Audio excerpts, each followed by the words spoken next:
What's going on, everybody? This is Brandon from BTAF Fitness. Today I wanted to make a quick video on energy balance. You hear people say all the time it's about calories in versus calories out, but people don't really go into depth about what that means and how the calories coming in could actually have an impact on your calories out. So make sure to watch this entire video to get a better understanding. So the calories coming in are pretty straightforward. You got the 4 macronutrients: protein, carbs, fat, and alcohol.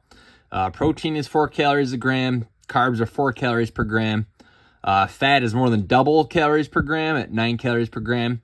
And then you have alcohol at 7 calories per gram. I made a video going a little bit more in depth on what macros are and how they impact your body. So I'll make sure to link that in the description. And on the calories outside of the equation, you have the thermic effect of food, basal metabolic rate, non-exercise activity thermogenesis, and exercise activity. So as you can see, there's a lot of different elements that are going into this calories in, calories out equation for either gaining weight, losing weight, or maintaining our weight. So the first thing I want to talk about on the calories outside of the equation is thermic effect of food. This right here is a good example of how the calories that you're taking in can actually have a direct impact on the calories you're burning. So protein is going to require the most amount of calories for your body to process. Carbohydrates require the second most amount, and fat's going to be the least. So what does this mean and why is it important to know? It's teaching you that based on your macronutrient ratios and how you're filling up the calories, it's going to have a different impact on the thermic effect of food.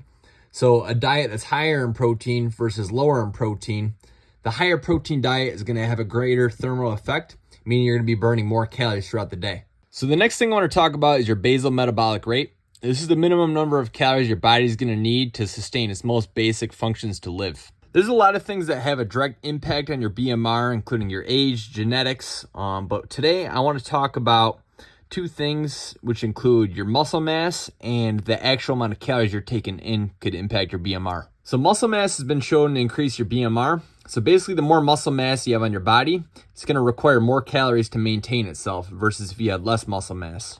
This is why hitting the gym isn't only just for burning calories, but also the muscle you're going to build over the long term is going to be important for having a faster metabolism. BMR is also directly impacted by the amount of calories you're taking in. This is why it's terrible when people crash diet, putting their calories super low, because not only are you going to burn fat, you're also going to burn a lot of muscle. And as we just learned, that muscle is very important for having a healthy metabolism. So if you make your metabolism super slow by burning a lot of muscle off, and then say you increase your calories drastically and you rebound, you could actually end up in a worse position with a worse body composition that you were at before you started dieting. The next thing I want to talk about is non-exercise activity thermogenesis.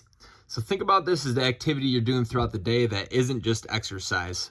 So walking, mowing the lawn, maybe you're gardening, your job. So if you're doing construction or you're a server, walking, getting a lot of steps in, versus someone that's not going to get a lot of non-exercise activity thermogenesis would be someone working at a desk sitting all day.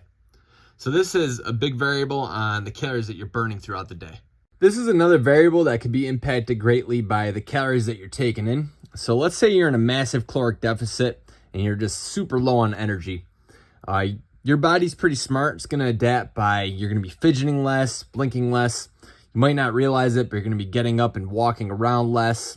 A lot less energy for your body to expel.